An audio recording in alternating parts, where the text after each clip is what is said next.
또 한 5분 쉴 거야. 오지 않는 님을 기다리는 안타깝고 답답한 마음을 표현한 작자미상의 글의 종류는 중요해요. 사설시조예요.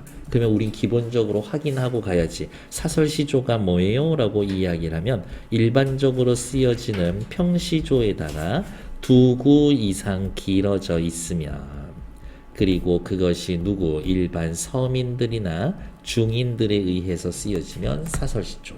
어느 시대의 조선 후기에 서민들의 의식이 발달하면서 쓰여집니다.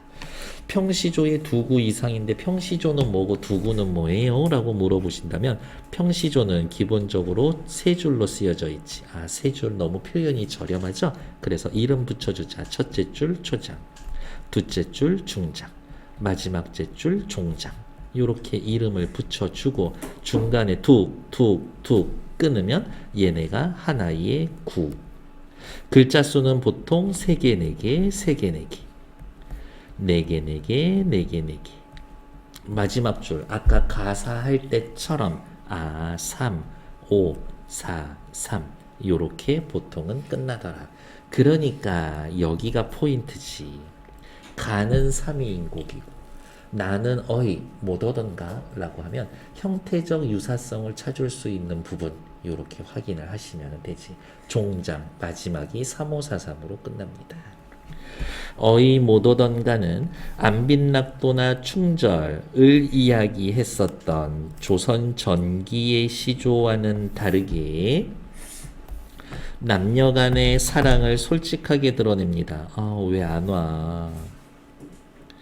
평시조의 정형성에서 벗어나 장형화된 여기지. 두 구 이상 길어졌습니다가 장형화됐단 얘기지. 사설시조의 특징이 잘 드러납니다. 따라서 이 작품을 통해 시조의 내용 및 형식의 변화와 작자층의 확대 양상을 살펴보고 이 시기 문학에 대해서 살펴볼게요. 밑으로 내려갈게요. 사설시조.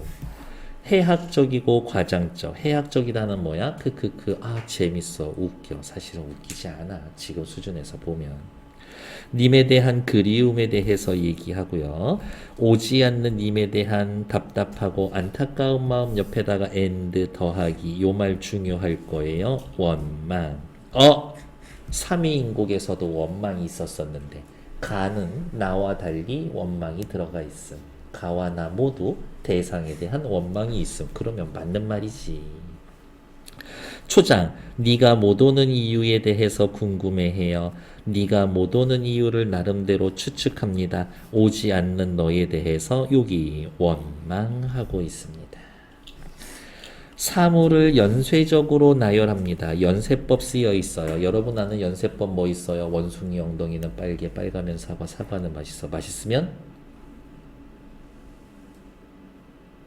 고기지, 고기. 님을 기다리는 안타까운 마음을 해학과 과장을 통해서 나타납니다. 야, 너 이런 상황이라서 뭐다? 어디에 뭐하고 어디에 갇혀서 갇히고 또 갇혀서 뭐다? 근데 사람을 그렇게까지 가둘 수는 없거든. 그래서 과장. 밑에 내려다보면 누구를 간절하게 기다려본 적이 있습니까? 늘 얘기하잖아요. 택배 아저씨. 평시조와 형식이 다른 시조를 볼 수 있는가? 한 장 넘겨놓고 266쪽 본 다음에 평시조와 다른 형식의 시조를 본 일이 있는가? 네 하면 됩니다. 바로 얘가 평시조와 형식이 다른 시조니까요. 다음 페이지. 이제 본격적으로 들어갈 거예요. 본문 나옵니다. 세상에. 요거 몇 줄 하고서 또 5분 쉰다고요? 선생님 완전 사랑합니다. 이름 붙여주시면 되죠. 앞에 줄에 뭐라고? 초장. 너 오는 길에 앞에다가 중장. 맨 마지막에 한 해도 12달이요. 종장. 초장, 중장, 종장이라고 쓰여놓고 중장이 엄청 길어져 있죠. 중장이 장형화되어 있다.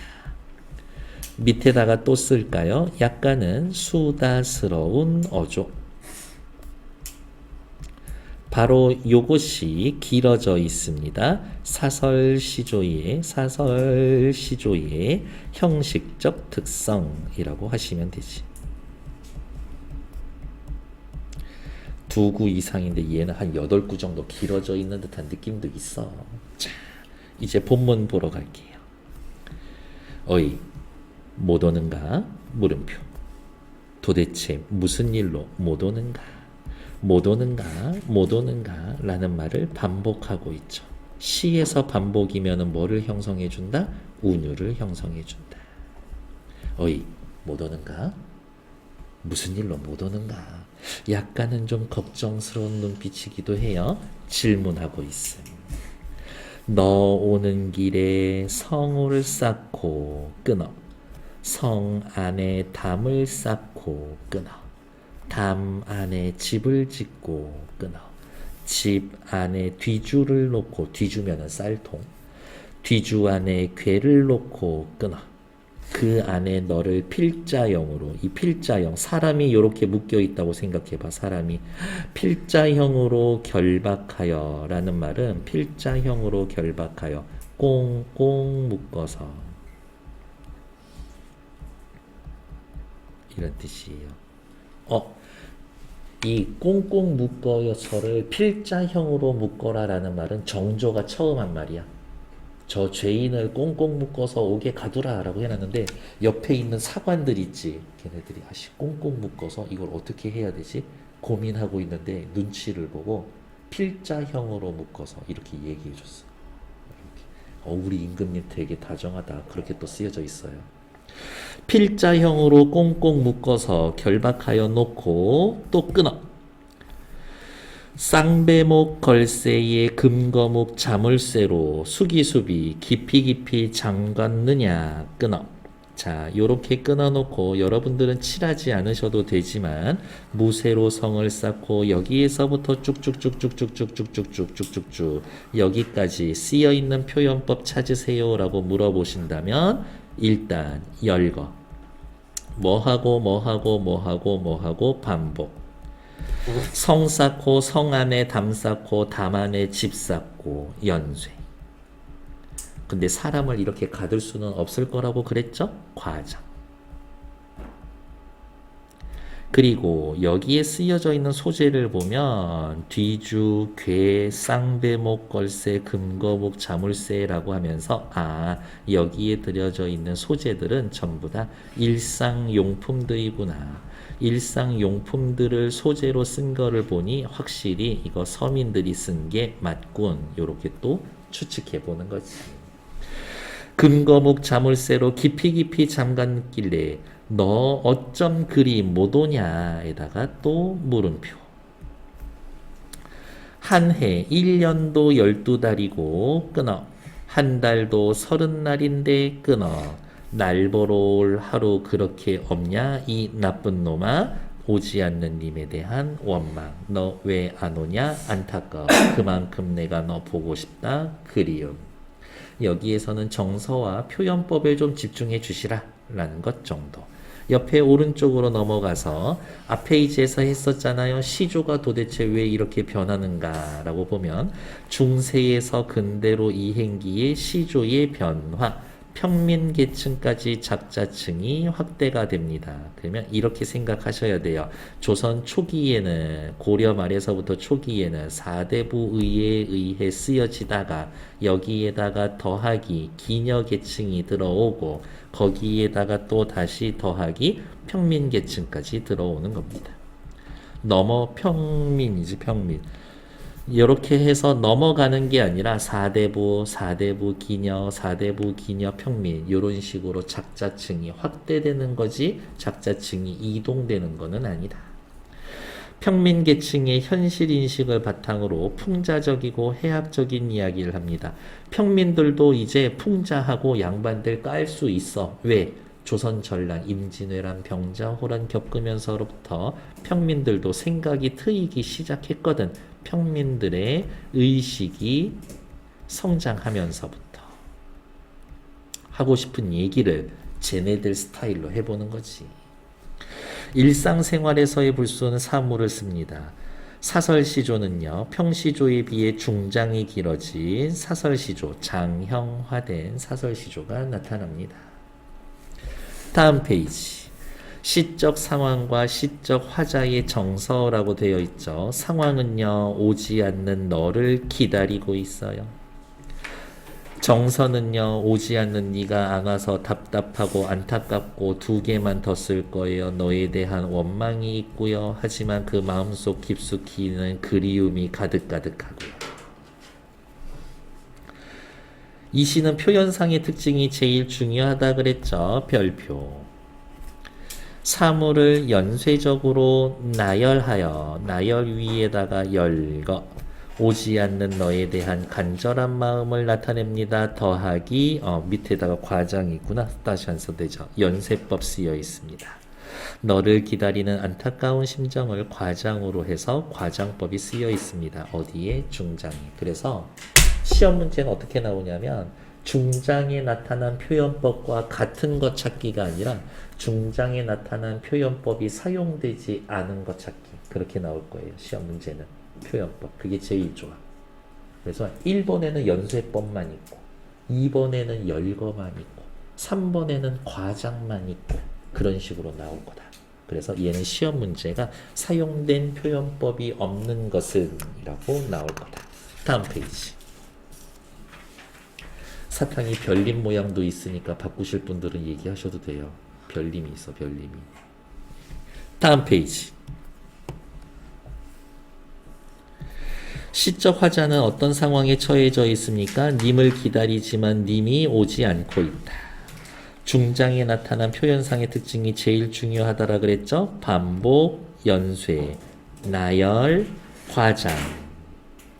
오지 않는 너의 상황에 대해 답답하고 안타까운 마음이 강조되고 있다. 표현법 나오는 것들 꼭 확인.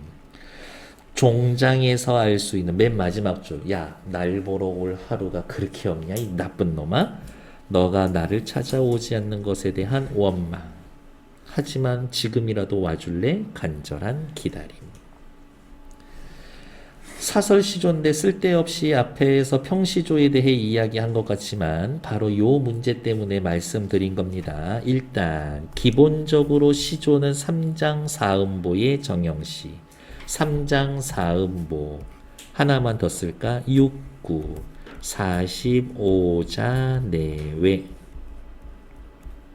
정형시입니다. 정형시니까 어때요? 당연히 운율은 외형률을 띠겠지. 이러한 정형성은 시조가 발생했을 때 가지고 있었던 작자층, 시조가 발생할 때의 작자층, 누구? 양반들, 글 배운 아저씨들, 4대부 계층들. 세계관이나 문학적 지향과 관련이 있습니다. 그러나 중세에서 근대로 이행하는 시기에 이르러서 근대로 이행하는 시기에 정형성이 느슨해지며 장형화되는 사설시조가 나타납니다. 이로 인해 시조의 미학적 성격도 변하고요. 우아한 격조를 지향하던 평시조, 우아한 격조를 지향하던 평시조에서 벗어나 일탈성을 추구하며 가벼움이나 유희, 희화와 같은 해학적 요소를 볼 수가 있습니다. 괜찮나요? 그래서 이 작품에 나타난 사설시조로서의 특징 찾으면 중장이 길어졌다. 해학적이고 과장이 들어간다. 시적 화자의 감정이 대놓고 드러납니다. 라는 것 정도. 밑으로 내려오시죠.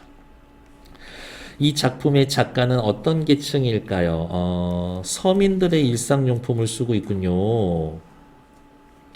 한자어보단 우리말로 표현하고 있네요.